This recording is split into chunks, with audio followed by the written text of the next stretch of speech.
Boa noite. Saúde a igreja na graça e na paz do nosso Senhor Jesus Cristo. As crianças vão descer? Já desçam aqui pela escada lateral que está chovendo. Enquanto as crianças descem, apenas alguns esclarecimentos sobre a nossa reunião hoje pela manhã. Nós tivemos a nossa assembleia, fizemos prestação de contas do primeiro trimestre. Acho que eu vou esperar as crianças descerem.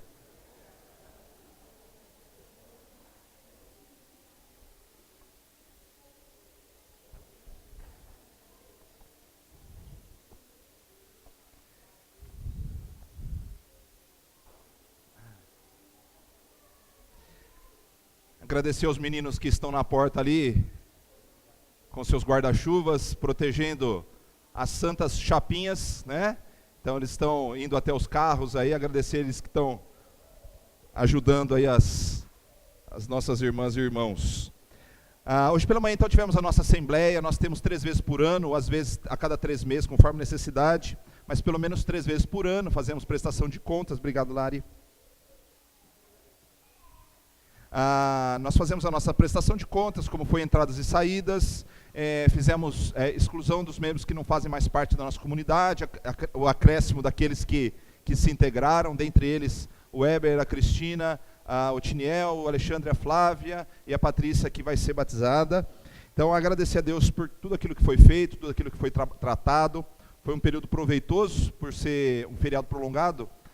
A gente tem expectativas de que algumas pessoas viajem, outras fiquem, mas no final das contas acho que a ausência por viagem foi pequena. Pudemos decidir algumas questões importantes. Então, aqueles que não puderam estar por algum motivo, nós vamos fazer uma lista dos assuntos decididos e trabalhados, e encaminharemos a todos aqueles que de alguma forma não puderam estar presentes, para saberem das decisões que foram tomadas. Então, no final do culto a gente fala um pouquinho mais sobre a perspectiva que nós temos para as próximas 2 semanas, as nossas atividades. Irmãos, nós estamos então chegando ao final da nossa longa série de estudos, que tinha como objetivo trabalhar sobre alguns recomeços. Quando a gente fala sobre recomeço, a gente está falando sobre tentar rever algumas questões que nós estamos trabalhando, vivenciando, e às vezes nós não entendemos por quê. A razão de sermos de determinada forma, de crermos de determinada forma e de praticarmos algumas questões. E tentando voltar um pouquinho naquelas coisas que nós deixamos passar no início da nossa vida cristã ou até na existência como igreja. E é o que acontece. A igreja é um organismo vivo, certo? Como a gente já falou, espalhado pela face da terra em toda a história depois da ascensão de Jesus. Agora, comunidades locais se reúnem e chamamos de Igreja Batista Livre, Igreja Presbiteriana, Igreja Metodista, Assembleia de Deus, Igreja Quadrangular e tantas outras igrejas. Mas, na verdade, são pequenas comunidades ou até grandes comunidades que não representam a totalidade da Igreja do Senhor. Mas o que acontece? Sendo comunidades locais, elas adotam determinadas práticas, segmentos, alicerce, e o que acontece? Não é incomum, aliás é muito comum, que com o passar do tempo, essas práticas comecem a se tornar frequentes, sofram modificações, e muitas vezes essas práticas nem são fundamentais nas Escrituras. Então é necessário retornarmos. É muito comum, eu estava conversando com uma pessoa essa semana, e um bate-papo legal, muito bom, quando você ouve a expressão, por exemplo, você nem parece crente. Isso é uma afirmação boa ou ruim? Quem acha que é ruim? Quem acha que é boa? Depende. Quem acha depende? Legal. Então eu acho que os depende dentro das minhas afirmações, vão ganhar. Então se você, por exemplo, está num ambiente, lidando com pessoas que diante da igreja são tratadas com descaso ou desprezo, e a pessoa tem a percepção de que todo crente é igual, e você a trata com amor, e ela diz para você, nossa, você nem parece crente, é negativo, porque na visão daquela pessoa, ser crente é ser preconceituoso, julgador, exclusivista, caminhando em direção ao céu, né? Numa locomotiva fechada, onde não cabe mais ninguém. Eu vou para o céu, vocês vão para o inferno. Agora, por outro lado, se você tem uma prática, vamos imaginar um homem que se diz cristão, e aí passa uma mulher, e ele na frente dos amigos, você é casado, você fala o seguinte: essa sapatilha tem telefone? Aí a pessoa olha para você: nossa, você nem parece crente. Nossa, você nem parece crente. Então, na percepção dessa pessoa, ser cristão é ser uma pessoa de princípios morais, pelo menos acima da média. E aí quando você é comparado com pessoas que, olha, você nem parece um cristão de verdade, aí isso se torna negativo. Então, é muito importante que a gente entenda qual é o nosso papel no mundo. E para a gente entender o nosso papel no mundo, nós trabalhamos muito a questão dos valores. E depois, para a gente aplicar esses valores, nós trabalhamos a questão dos relacionamentos. Como nos relacionarmos com Deus, com os nossos líderes, com os outros cristãos, com a sociedade. Então nós trabalhamos um pouquinho sobre esse relacionamento. Porque a forma com que nós nos relacionamos com o mundo é fundamental para a gente exercer o nosso papel de luz, de pessoas que vão refletir a mensagem de Jesus, que veio justamente quebrar estruturas religiosas engessadas e que impediam os seus discípulos ou os seus seguidores de testemunhar do verdadeiro evangelho. Então, muitas vezes, estruturas e religiosidade podem nos afastar do verdadeiro evangelho. Então, nós acabamos nos tornando pessoas, basicamente, repetidoras de conceitos, e não pessoas que refletem sobre esses conceitos e agem a partir do amor. Agem a partir daquilo que realmente a palavra de Deus nos ensina. Então nós somos chamados, como disse o pastor Marcelo hoje de manhã, um cristão bereano, né? Um crente bereano. O que é um crente bereano?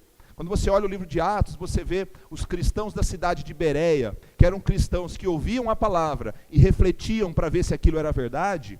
É porque eles sabiam que não era simplesmente o fato da pessoa pregar que ela estava correta, ou ensinar que ela estava correta. Era necessário observar as Escrituras, porque ao observar as Escrituras, você consegue validar ou não um ensinamento. Ah, mas quem sou eu? Você é uma pessoa. Você é uma pessoa com capacidade de refletir. Então, nós falamos sobre as virtudes, nós falamos sobre os relacionamentos, e agora nós estamos falando sobre a existência da igreja. O que a igreja deve fazer? Qual é o papel dela? E aí na semana passada, deixa eu ligar aqui que acabei esquecendo.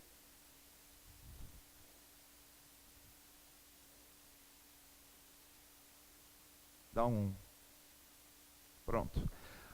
Na semana passada, nós trabalhamos algumas questões relacionadas ao livro de Efésios, e ali nós destacamos qual era o papel da igreja em alguns pontos. E hoje nós vamos falar um pouquinho mais. Eu vou pedir que você preste bastante atenção, a nossa mensagem é curta, né? O estudo é mais curto do que o normal, mas ele é fundamental. Algumas questões que nós vamos trabalhar aqui, elas são extremamente importantes para a gente concluir toda essa sequência de 3 meses de estudo. Então, preste bastante atenção em tudo aquilo que nós formos trabalhar. Quando a gente fala, então, sobre... usa aquela expressão, eu vou à igreja. O que ela significa? Ela está certa ou ela está errada? Alguém é capaz de ir à igreja? Entendeu? Alguém é capaz de ir à igreja? Não. Isso aqui é a igreja? Não. Isso aqui é uma construção humana. Se não existir a construção humana, a igreja continua existindo? Sim. Então, precisamos entender isso. Nós vamos ao culto? Não. Nós podemos até ir numa reunião onde as pessoas estão prestando um culto. Agora, são expressões que a gente usa no nosso dia a dia. Agora, em nenhum momento essas expressões podem invalidar aquilo que é fundamental. Somos adoradores. Somos pessoas que prestam culto, Somos componentes de uma comunidade que faz parte da Igreja de Jesus espalhado pela face da terra. E é impossível sermos cristãos verdadeiros e não sermos comprometidos com a igreja. A Bíblia nos ensina, e Jesus nos ensina, lá em Lucas capítulo 9, versículo 62, podemos ler juntos? Eu convido para que todos participem, aí a gente não dorme, né, durante o estudo. Vamos lá, Lucas 9, 62. Jesus respondeu: ninguém que põe a mão no arado e olha para trás é apto para o reino de Deus. Então, o que nós estamos enxergando aqui, que a igreja foi estabelecida por Deus para ser uma importante ferramenta na terra. E a mensagem do evangelho, dentro de tantas coisas, é uma mensagem que dá ao homem algo que ele precisa, que acima de tudo se chama esperança. A esperança, ela é a força motriz que nos faz viver. Então, a igreja, ela é um instrumento dado por Deus, que é a somatória de todos os cristãos, que tem a responsabilidade de anunciar uma palavra de esperança e de viver a partir dessa esperança. E quando isso não acontece, quando nós vivemos de uma maneira extremamente egoísta como igreja, ou ensimesmados, quando cristãos e comunidades pensam em si, mais do que pensam no anúncio da palavra da esperança, da luz para todos os povos, nós passamos da condição de corpo de Cristo para simplesmente uma instituição que não tem fins bíblicos. Muitas vezes nós não percebemos, mas nós costumamos agir de determinadas formas, e acostumamos a agir de determinadas formas, e aquilo se torna um hábito tão frequente na nossa vida, que nós somos incapazes de questionar a nós mesmos, incapazes de questionar as nossas decisões. A igreja é a ferramenta que aponta Cristo como o único caminho, e com base em quê? Na palavra de Deus. O evangelho relata a esperança que ultrapassa qualquer experiência humana. Então estou dizendo para você o seguinte, que a única esperança para nós, a única esperança para a humanidade se chama Cristo. Ele é o único caminho. E quando nós nos afastamos desta verdade, nós favorecemos a existência de princípios extremamente materialistas. Então a pessoa começa a pautar a sua esperança na sua profissão, no seu emprego, na sua capacidade intelectual, e não entende que o seu emprego, a sua capacidade intelectual e financeira, tudo vem de Deus. É Ele que permite. Então, quando a igreja deixa de vivenciar essa esperança como a razão da sua existência, ela passa a ser conivente com a mentalidade do mundo. E nós não somos capazes de questionar essa mentalidade, porque nós estamos inseridos no mundo. E nós estamos acostumados a ouvir no nosso dia a dia que sucesso é isso, que alcançar determinada coisa traz alegria. E por mais que a gente fale o contrário, a gente vive isso. Por mais que a gente, e não estou dizendo, quando eu falo a gente vive, é na maioria das vezes, ou a maioria das pessoas. Tem muita gente que já conseguiu vencer isso, mas em determinado momento da vida, não é incomum também encontrar pastores que pregaram isso durante a vida toda, em determinado momento da sua vida, por um trauma, por uma decepção, acabam retrocedendo nas suas convicções, e todos nós podemos passar por vales na nossa vida, nos quais as nossas afirmações, o nosso alicerce é questionado. Todos nós podemos. Então, por isso que a palavra de Deus nos ensina a vigiar, a orar, a prestar atenção, porque nós estamos suscetíveis a tudo. A tudo. O que nós precisamos, então, é retomar sempre, periodicamente, aquilo que é fundamental. No momento de angústia, o profeta Jeremias disse o seguinte: quero trazer à memória o que pode me dar esperança. Então ele estava num determinado momento, isso está no livro do quê? Você sabe qual livro que é? Lamentações. Então, é interessante isso, né? A gente tem uma visão totalmente, a gente tem uma visão tão pragmática de resultado, que Jeremias, ele pregou anos e anos da sua vida. E sabe quantas pessoas se converteram? Quem sabe? Nenhuma. Se ele fosse pautar o seu sucesso ministerial na quantidade de pessoas que se converteram na sua pregação, ele era o maior fracasso da face da terra. Nenhuma pessoa. Eles estavam num momento histórico extremamente complicado. Então, Israel se julgava muito legal, Judá especificamente, muito especial, Jerusalém é a casa de Deus, o templo é a casa onde Deus habita, nós somos o povo escolhido, nós fazemos as nossas leis, nós fazemos as nossas regras, e aí começou